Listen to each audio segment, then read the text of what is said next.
부활하신 예수님께서 만약에 정치가셨다면은 이 세상 가운데 항상 집권할 수 있는 예수당을 만들어 주시고 떠나시지 않았겠는가, 그렇게 생각해 봅니다. 예수님께서 만일 경제 전문가셨다면 이 땅에 수많은 금융기관을 남겨주셨을 것이다 라고 생각합니다. 예수님이 만약에 건축가셨다면 이 땅에 기념비적인 건축물을 세우시고 떠나가시지 않았겠는가. 또 예수님이 교육가시라면 이 땅에 아주 훌륭한 멋진 학교를 세우고 떠나셨을 것입니다. 하지만 예수님은 그렇게 하시지 않으셨죠. 예수님은 이 땅에 남겨놓고 가신 것이 바로 교회입니다. 교회는 건물이 아니라 사람들입니다. 교회를 통해서 하나님 나라를 바라보고 하나님 나라의 백성들을 불러 모으고 또 하나님 나라를 미리 이 땅에서 경험하면서 하나님 나라에 참여하는 그런 마스터 플래닝을 가지고 계셨던 것, 그것이 예수님의 이 땅에 오신 목적이셨습니다. 그리고 그 예수님을 보내셨던 하나님 아버지의 이 마음 중심 가운데 자리 잡고 계셨던 것이 바로 교회였습니다. 예수님의 그 중심도 역시 교회를 생각하셨다 하는 것입니다. 교회는 이 세상에 있는 어떤 그 사회적인 조직체와는 다릅니다. 교회는 어떤 일을 위해서나 어떤 유익을 위해서 모이는 그런 모임과 달리 아주 순수한 영적인 목적을 가진 유기체적인 기관이다, 이렇게 말할 수 있습니다. 조직체가 아니라 유기체다 하는 겁니다. 교회는 종교적인 취향이 같은 사람끼리 모여서 함께 삶을 나누는 종교 동아리가 아니고 또 교회는 취미 생활을 공유하는 그런 모임도 아닙니다. 교회는 한마디로 말해서 가족입니다. 하나님의 자녀들이 함께 모이는 가족. 하나님을 같은 아버지로 고백하고 믿고 모인 사람들이 예수의 이름 아래 함께 모인 하나님 나라의 가족이 바로 교회입니다. 마가복음 3장을 보니까 예수님을 찾아왔던 모친 마리아, 그 어머니와 형제들을 보고 예수님께서 이렇게 말씀하셨습니다. 누구든지 하나님의 뜻대로 행하는 자가 내 형제요, 자매요, 어머니니라. 요한복음 19장에 보니까 예수님은 십자가 상에서조차 어머니를 그 주께서 사랑하시는 제자, 그가 바로 요한인데 그에게 어머니를 맡기면서 이렇게 말합니다. 여자여 보소서 아들이니이다 하시고 또 그 제자에게 이르시되 보라 내 어머니라 하신데 그때부터 그 제자가 자기 집에 모셨다 합니다. 예수님은 하나님 나라의 새로운 가족 개념으로 교회를 보았고 또 세상을 떠나셨을 때 이 땅에 교회를 남기셨습니다. 이 요한복음 말씀 가운데 우리가 어머니 마리아에게 여자여 이렇게 말씀하시는 예수님을 굉장히 버릇없이 이렇게 느낌을 받을 수가 있죠. 가나 혼인잔치에서도 포도주가 떨어졌을 때 마리아가 아들에게 와서 어떻게 좀 해봐라. 포도주가 다 떨어졌다. 이 잔치집에 흥이 깨질 우려가 있는데 어떻게 좀 해봐라 했을 때 예수님이 그때도 여자여 내가 무슨 상관 있습니까? 이렇게 얘기했습니다. 그래서 좀 예수님이 굉장히 어머니라고 하지 않고 마테르라고 하는 이 어머니라고 하는 호칭이 있는데 왜 이렇게 버릇없는 말을 썼을까? 여자여. 얼마나 낮춰서 이렇게 부르는 것 같은 인상을 받습니다. 그런데 여기서 이 여자라고 사용되어진 구에나이라고 하는 헬라 말은 그렇게 낮춘 말이 아닙니다. 굉장히 높인 말이죠. 뭐 영어로 말하면 레이디 이렇게 아주 높이는 마담 하는 이런 말입니다. 그런데 우리 성경에 여자여 이렇게 무시하듯이 얘기한 걸로 나와 있는데 조금 좀 거림직하죠. 사실 이 예수님이 말씀하신 여자여라고 하는 것은 굉장히 높여드리는 그 부인에게 그 사용되는 호칭을 쓴 것입니다. 저희 이 불어로 보면은 담이라고 하죠. 담, 마담 할 때 그 담. 이제 노트르담 뭐 성당 이름이에요. 노트르담이라는 거 들어보셨죠? 노트르가 우리의라는 뜻이고 담이 우리의 이 여인이라고 하는 높임말입니다. 성모 마리아를 뜻하는 겁니다. 그러니까 마리아 교회를 노트르담이라고 하는 것이죠. 그래서 뒤에 도시 이름을 붙여가지고 노트르담 파리, 노트르담 리옹 뭐 이렇게 성모 마리아 교회를 뜻하는 겁니다. 그러니까 이 어머니에게 여자여 했다는 말이 그렇게 버릇없는 그런 표현이 아니라 오히려 굉장히 존중하고 하는 그런 얘기입니다. 뭐 나하고 상관없다라는 것은 아직 때가 이르지 않았다라고 하는 예수님과 또 마리아는 어떤 마리아였죠? 뱃속에 잉태할 때부터 이미 성령의 음성을 들었던, 그래서 자기 아들이 이 예수가 누구인지를 알고 또 그의 행적을 봐가면서 점점 그 매치가 되는 그 메시아적인 확인을 하고 있었던 그 마리아와의 둘만이 알아듣는 그 때에 대한 얘기가 진행되었던 겁니다. 이렇게 예수님은 그 어머니지만 어머니라고 보기보다 교회라고 하는 그 묶음으로 모든 하나님의 자녀들을 함께 묶는 그 교회라고 하는 인식이 뼈저리게 몸에 배어 있었다. 그래서 모든 언어나 또 계획 가운데 생각이 그렇게 진행되고 있었다 하는 것을 알 수가 있습니다. 예수님이 혈육을 넘어서 교회로 모이는 그 모든 사람들을 가족이다 이렇게 생각하셨습니다. 이게 교회를 향한 예수님의 계획이었어요. 예수님을 구주로 믿고 그분의 제자가 된다는 것은 그렇기 때문에 홀로 가는 외로운 길이 아닙니다. 우리의 배후에 또 우리가 함께 모이는 교회가 있다 하는 것입니다.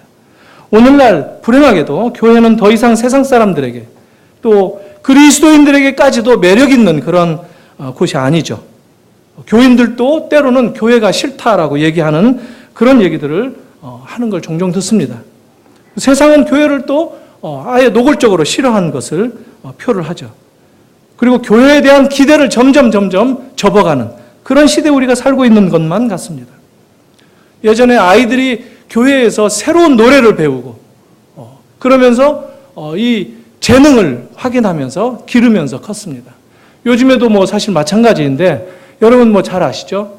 그 악동 뮤지션이라든가 이런 친구들이 다 교회에서 찬송 부르면서 목을 트인 그런 아이들 아닙니까?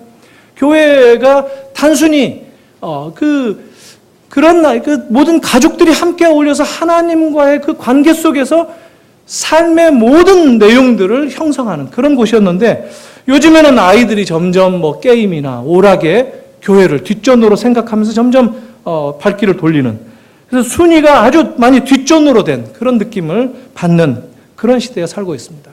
어른들도 비슷하죠? 꼭 교회가 아니더라도 말이 통하는 그런 사람들끼리 같이 지낼 수 있는 많은 좋은 거리들이 이 세상 가운데 있는 것을 알고 있기 때문에 교회에 발걸음을 하는 것이 쉽지 않습니다. 그런 사람들은 교회 다니는 사람들이 오히려 더 세상적이다, 더 물질적이다, 더 성공지향적이다, 기복주의적이다 이러면서 비판도 하고 그렇습니다. 교회 다니는 사람이 불신자들보다도 어떤 면에서는 더 자기중심적이다, 이기적이다 이런 얘기를 듣기까지 합니다. 그리고 또 교회 다니는 사람을 볼 때 어떤 사람들은 정말 저 사람 교회 다니는 사람 맞나 하는 이런 의구심이 들기도 합니다. 사실 목사도 비슷하죠. 저 사람 정말 목사 맞나? 이런 생각을 하는 그런 대상들도 있습니다. 아주 한심한 그런 사람들이 있는 게 사실입니다. 안타깝지만 이것은 우리가 싫지만 맞는 틀린 말만은 아닌 그런 내용들입니다. 인정할 수밖에 없죠. 성경에도 왜 가라지가 함께 있다, 세상 끝날까지 그대로 둬라 주님의 가르침이 있죠. 어떤 점에서 예수님 시대에도 예수님을 따르던 그 많은 사람들 보면 병을 고쳐주고 먹고 배부르기 위해서 따르는 사람들이 많았다 하는 것을 말씀을 통해서 우리가 듣습니다.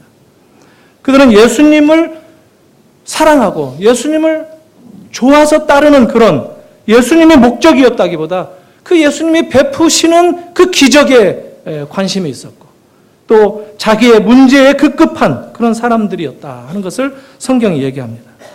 병을 고쳐줘도 문둥병 환자 10명을 고쳐줬는데 그 가운데 감사하고 돌아간 사람은 한 명밖에 없다 하는 것을 예수님이 지적하시기까지 했습니다. 어떤 점에서 보면 복음서 시대나 오늘 우리가 살고 있는 시대가 그렇게 큰 차이 없이 비슷한 것은 아닌가 하는 생각까지도 듭니다.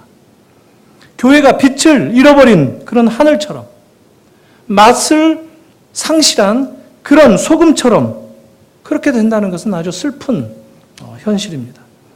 교회는 거룩해져야 됩니다.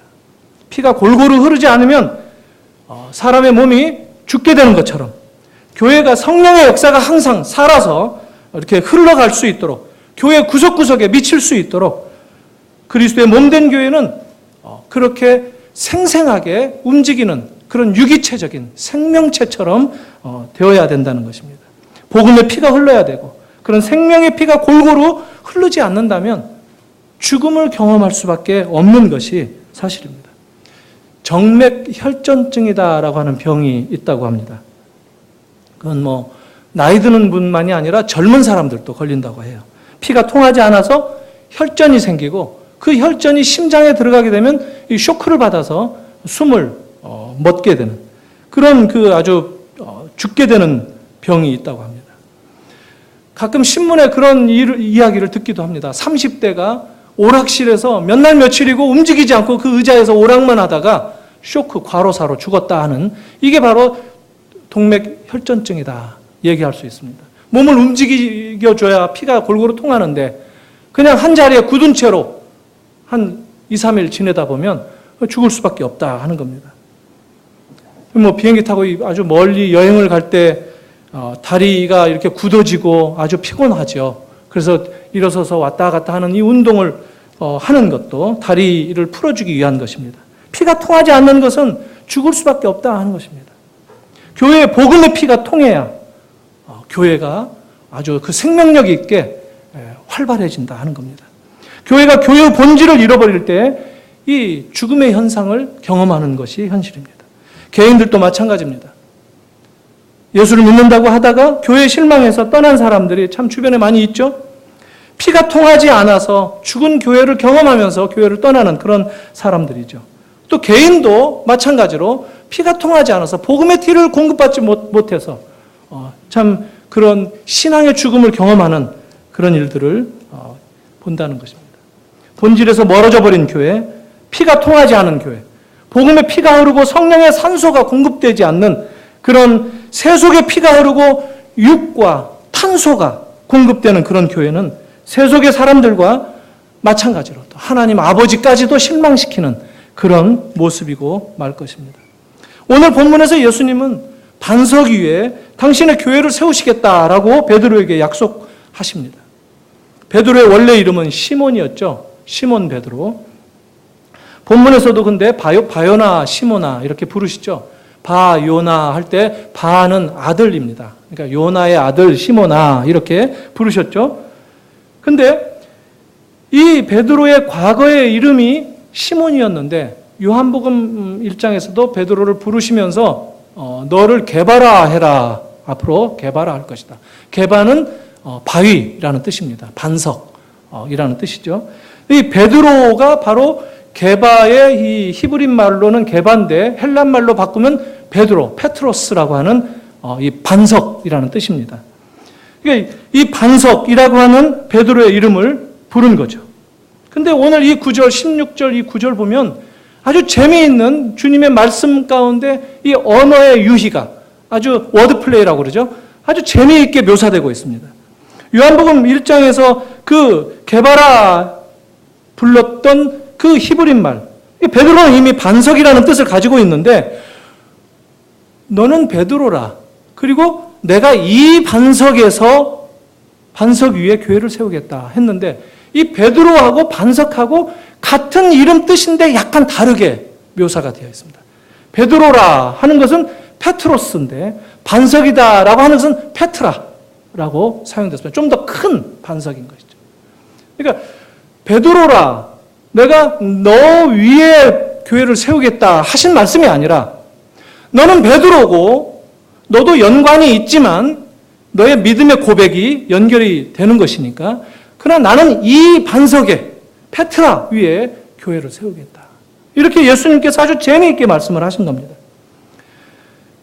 그러니까 한마디로 말하면 같은 이름 위에 교회를 세우겠다라고 우리가 혼동할 수 있는 여지가 있어요. 안타깝게 로마의 교황제도가 그렇게 하나로 보아서 교황제도를 만들었습니다. 이 반석을 베드로로 해석하고 베드로 개인에게 천국의 열쇠를 주신 것으로 봐서 교황 그 수익권, 교황이 아주 최고의 권위를 갖는다라고 하는 그런 주장을 하게 되었습니다. 그러니까 베드로가 초대 교황이었다. 베드로 위에 교회를 세우고 베드로에게 천국 열쇠를 주었다. 이렇게 해석을 하는 것입니다. 그래서 지금 256번째인가 266번째인가 하는 그 교황 제도가 계속 베드로의 후계자로 내려오고 있죠. 그런데 성경 어디에도 교황이라고 하는 직분은 나오지 않습니다. 그리고 성경 어디에도 베드로를 교황이라고 언급한 곳도 없습니다. 교황 제도는 인간적인 어떤 교회의 정치 구조를 만들기 위해서 나중에 만들어낸 그런 형태다라고 말할 수 있습니다. 처음 교회가 만들어지면서 교회가 이제 확산되어지고 많아지게 되면서 교회의 책임자를 어떻게 정할 것인가라고 할 때 성경에 그 사도들이 있고 그리고 감독들이 나오고 또 장로라고 하는 제도들이 묘사가 되고 있죠. 이 감독이라고 하는 그 말이 비숍, 주교라는 뜻입니다. 그래서 감독에 의해서 교회는 이렇게 세워져 가고 또 주도되어 가야 된다 해서 그 주교 있는 곳에 교회가 있다. 이런 말이 아주 초대교회의 이 교부 시대에 형성된 교회론의 가장 중심축이었습니다. 감독이 있는 곳에 교회가 있다. 주교 있는 곳에 교회가 있다. 그런데 이 주교는 어디에 있느냐? 도시마다 있는 겁니다. 그 도시에서 가장 큰 교회를 책임 맡고 있는 이 주교. 그런데 도시마다 서로 이제 더 큰 힘을 가지고 있는 도시도 있고 더 부자 도시도 있고 하다 보니까 이 주교들끼리 은근히 그 인간적인 경쟁 심리가 발동이 되고 그러다가 자연스럽게 로마의 주교는 로마의 정치적인 그 힘을 배경으로 하다 보니까 어느 순간 모든 주교를 로마로 불러서 종교회의를 하기도 하고 그 황제의 권위를 빌려서 그런 입장이 자연스럽게 되었습니다. 그러다가 이 로마의 주교가 어느 순간 앞으로 로마의 주교는 그 주교가 아니라 교황이라고 불러라. 이렇게 나갔던 것입니다. 그래서 사실 교황은 엄격하게 신학적인 용어로 얘기하면 로마의 주교라고 말하는 것이 옳습니다. 이런 그 일들이 왜 생기게 되었느냐? 오늘 이 말씀을 잘못 접근해서 생긴 결과입니다. 베드로의 이름 뜻이 반석이니까 베드로 위에 교회를 세운다는 말로 해석해버리고 말았다는 겁니다.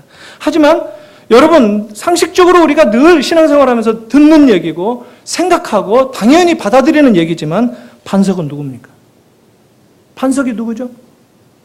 고린도전서 10장 4절에 보니까 이렇게 얘기합니다. 다 같은 신령한 음료를 마셨으니 이는 저희를 따르는 신령한 반석으로부터 마셨음에 그 반석은 곧 그리스도시라. 바울이 해석하는 겁니다. 바울은 반석은 바로 그리스도신데 지금 신령한 음료가 반석에서 나왔다 하는 얘기를 하는 거죠. 지금 바울이 무엇을 해석하느냐면 출애굽 이후에 모세가 이스라엘 백성들을 이끌고 광야를 가다가 물이 떨어졌을 때 반석을 쳐서 물이 나오게 되었었죠. 그 반석을 그리스도다라고 얘기하는 겁니다. 그리스도만이 목마르지 않는 생명수를 공급해 주시는 분이다라는 이 해석을 바울이 하는 것입니다. 교회의 주인, 교회의 기초는 예수 그리스도, 그분이 반석이다라고 하는 겁니다. 이것을 에베소서식으로 표현하면 모퉁이돌 되신다. 머릿돌 되신다. 예수께서 바로 이 반석이다 하는 것이 오늘 이 말씀을 해석할 수 있는 아주 중요한 단서가 된다는 것입니다. 그러니까 예수님은 바로 내 이름 위에 나를 하나님의 메시아로 하나님의 아들로 고백하는 그 믿음 위에 그 믿음의 반석 위에 교회를 세우겠다. 이렇게 말씀하셨던 것입니다. 예수님의 교회의 주인이시다 하는 겁니다. 베드로에게 교회를 세운 것이 아니라 베드로와 같은 신앙 고백을 한 그 교회, 공동의 교회, 믿는 사람들 위에 교회를 세우겠다 하는 겁니다. 사실 베드로 위에 교회를 세우겠다 한다면 이 교회가 굉장히 아주 흔들흔들거리는 교회겠죠. 베드로가 지금 엄청난 고백을 한 겁니다. 오늘 읽은 베드로의 신앙 고백은 정말 예수님도 칭찬을 해주시죠. 이것은 하나님께로부터 주신 믿음의 고백이다. 아주 칭찬을 해요. 베드로가 인간적으로는 예수를 메시아요, 살아계신 하나님의 아들로 볼 수 있는 그 눈이 없다. 그러나 하나님께서 이 마음을 주셨다. 그래서 이 엄청난 고백을 네가 했다 하고 칭찬을 합니다. 근데 바로 21절로 넘어가 보면 예수님이 이때부터 이 교회를 약속하신 때부터 이제 조심조심 고난을, 십자가의 길을 얘기하시는 겁니다. 오늘 이 사건, 가이사랴 빌립보에서 신앙 고백을 했던 이 사건은 복음서의 터닝 포인트가 되는 겁니다. 이때부터 이제 급격하게 예수께서 십자가를 향한 그 공생애의 마무리 사역으로 전환된다는 겁니다. 마태복음 16장은 이제 오르막길에서 내리막길로 십자가를 향한 그 여정을 시작하는 겁니다. 그래서 예수님이 내가 이렇게 고난을 당할 것이다 라고 얘기하니까 베드로가 뭐라고 나서죠? 주님 절대 그럴 수 없습니다. 주님이 고난을 받다니요. 주님은 승리의 메시아이고 이스라엘을 다시 회복하셔서 왕으로 군림하셔서 우리에게도 한 자리씩 주어야 되는 거 아닙니까? 이런 본능적인 이 인간적인 생각이 튀어나옵니다. 그때 뭐라고 주님께서 꾸짖으셨죠? 사단아, 내 뒤로 물러가라. 네가 사람의 일을 생각한다. 베드로 그 위대한 신앙 고백을 했는데 고백하자마자 바로 둥돌아서 사단으로 전락되는, 이게 인간의 우리의 연약한 모습이다 하는 겁니다. 이 인간적인 연약한 모습 위에 교회를 기초한다면 그 교회가 얼마나 흔들거리겠어요. 우리는 때때로는 굉장히 아주 믿음이 강할 때도 있죠. 열심히 특심이 될 때도 있죠. 그러나 우리는 또 우울해지기도 하고 또 넘어지기도 하고 또 몸이 아플 때 또 이럴 때 하나님으로 고백하지 못할 때가 있어요. 그게 우리들 의리예요. 그런 연약한 우리에게 주님이 교회를 세우겠다 하신 것이 아니라 주님의 약속에 근거해서 교회가 세워졌다 하는 것을 오늘 말씀은 주신다 하는 겁니다. 그래서 교회는 하나님께서 당신의 백성들을 불러 모아서 그 모임으로 만든 새로운 하나님의 가족 공동체, 이런 것을 잃지 않는 것이 교회에 대한 생각이다 하는 겁니다. 이게 없어지면 교회가 그냥 취미 활동을 하는 장이 되고 교회가 서로 이 세상의 어떤 그 클럽이나 동아리처럼 세상의 어떤 유익을 구하는 그런 모습으로 전락할 수 있다 하는 것입니다. 근데 예수 그리스도를 중심으로 믿음을 서로 나누면서 하나님 나라를 함께 바라보고 그 하나님 나라의 가치가 우리에게 우리의 삶의 습관과 우리의 삶의 가치를 바꿔줌으로써 우리가 하나님 나라의 그 기준을 가지고 세상을 바라보게 만들고, 그래서 이 세상을 그렇게 하나님 나라의 메시지로서 우리가 하나님의 마음을 가지고 세상을 접근하고 하는 그런 행동을 통해서 복음적인 감동을 사람들에게 줌으로써 하나님의 사랑을 전달하고 하는 그런 기관으로 하나님은 교회를 세우시기를 원하셨다 하는 겁니다. 교회는 어떤 예수님이라고 하는 위대한 성인을 모시고 숭배하는 그런 장소가 아닙니다. 오히려 예수가 바로 유일한 하나님이시다 하는 그 신앙 고백을 하는 그 기초 위에 우리가 서 있다 하는 것을 잊지 말아야 할 것입니다. 오늘날 교회를 그냥 친교나 만남의 장소로 여기기 시작할 때 교회는 교회로서의 정체성이 흐려질 뿐만 아니라 영적인 거룩한 능력도 상실하게 되는 것을 봅니다. 교회의 영적인 침체가 어디에 있느냐면 다른 게 아니라 교회에 주신 독특한 그 영적 정체성을 잃어버릴 때 온다는 겁니다. 베드로처럼 예수를 그리스도로 고백하고 그 거룩하신 예수의 손과 발이 될 수 있는, 그것은 우리의 힘으로 우리의 능력으로 절대 될 수 없는 일인데 그것을 우리가 깨닫고 함께 모이는, 그래서 그리스도를 함께 높이는, 예수님께서 살아계신 하나님의 아들이라고 하는 이 고백들, 그럴 때 하나님께서 교회의 놀라운 권세로 임하신다는 겁니다. 교회가 가지고 있는 권세는 사실 우리가 상상할 수 없는 놀라운 권세입니다. 사랑을 흉내낸다고 할 수 있나요? 우리는 이 권세를 잘못 생각을 할 때가 참 많이 있어요. 하나님의 이 권세는 우리들이 너무 이 세상적으로 해석해서 우리의 그 아주 작은 바램으로 그걸 채워주는 것으로 권세를 사용할 때가 많이 있어요. 하나님의 권세는 훨씬 더 크고 위대한 것이고 우리에게 계획하신 그 권세의 활용도 엄청난 계획을 가지고 우리들에게 그걸 사용하라라고 말씀하신다는 겁니다. 오늘 천국 열쇠를 베드로에게 주신다고 하지 않습니까? 우리는 이 천국 열쇠를 어떻게 생각하죠? 우리가 죽으면 이제 천국을 갈 텐데 천국 문 앞에서 베드로를 만날 것이다. 수염난 베드로가 열쇠를 들고 와서 생명책에 얼굴을 이렇게 확인하고 당신 여권 좀 봅시다. 천국에 비자가 있습니까? 하고 도장 찍어주는 그런 것으로 천국 열쇠를 이제 열어주는 사람으로 베드로를 생각을 해요. 근데 그게 아니에요. 천국 열쇠는. 생명책 보고 얼굴 확인하고 여기 있으면 오케이 문 열어주고 들어가시오. 어떤 사람 시간 많이 걸리죠. 성형을 너무 많이 한 사람들은 확인하는 작업이 많이 걸리니까. 근데 천국 열쇠는 그게 아니에요. 여기 사용된 천국 열쇠는 복수예요.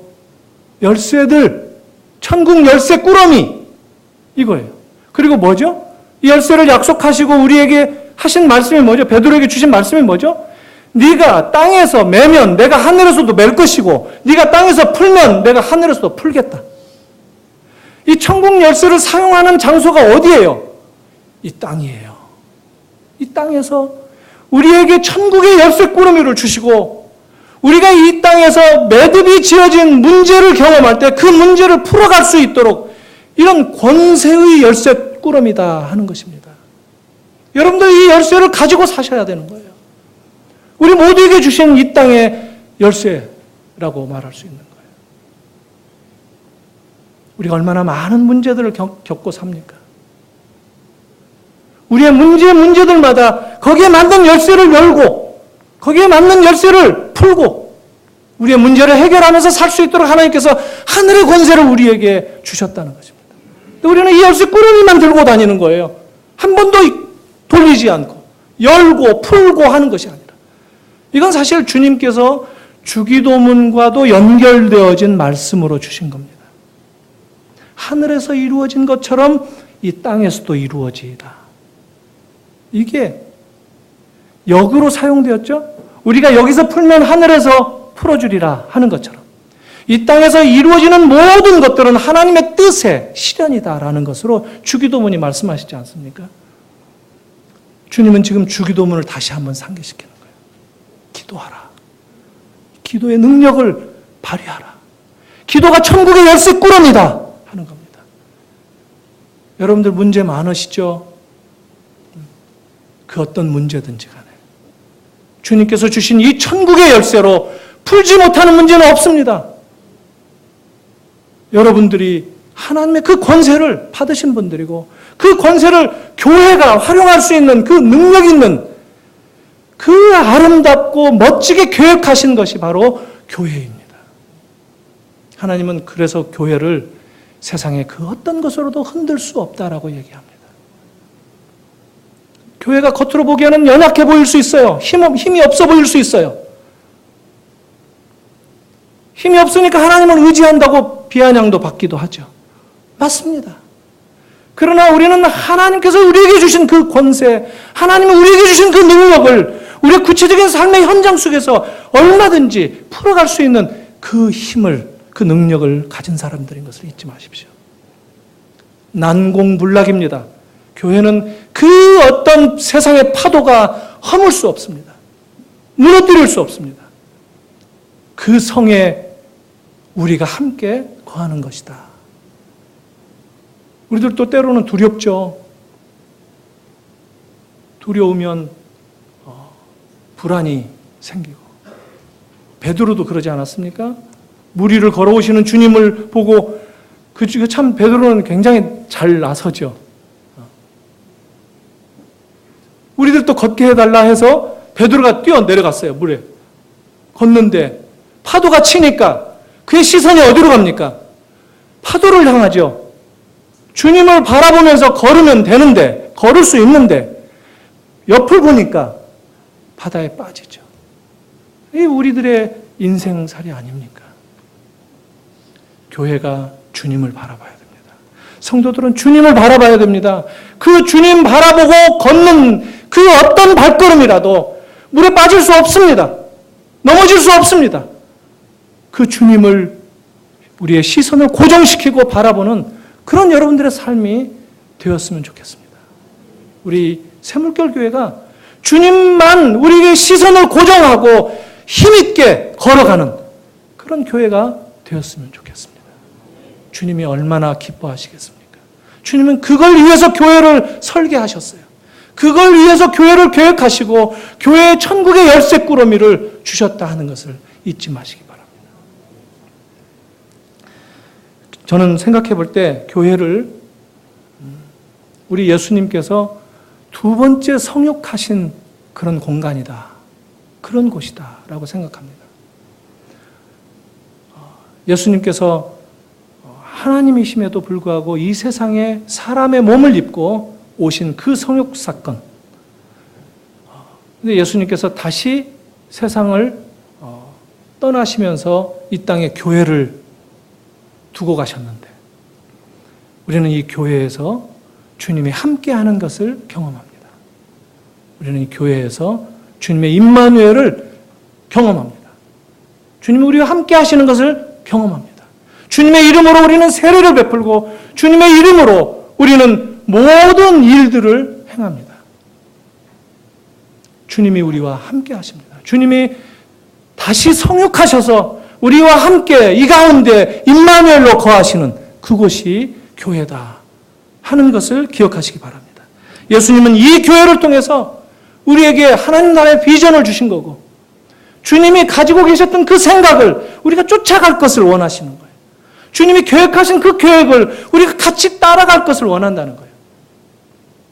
제자들처럼 예수님의 부활을 경험하기 이전에 그 제자들처럼 땅의 것을 생각하고 주님은 하나님의 나라를 계획하면서 구원을 완성하기 위해서 줄다름치는 그 발걸음을 걷고 계시는데 땅의 것을 생각하고 육적인 것을 생각하고 하는 그 제자들과 달리 주님의 그 마음을 함께 나누고 그 주님의 그 계획을 함께 생각하는 그런 교회, 그런 성도들, 그런 사람들을 교회라고 주님은 이름을 부르시는 겁니다.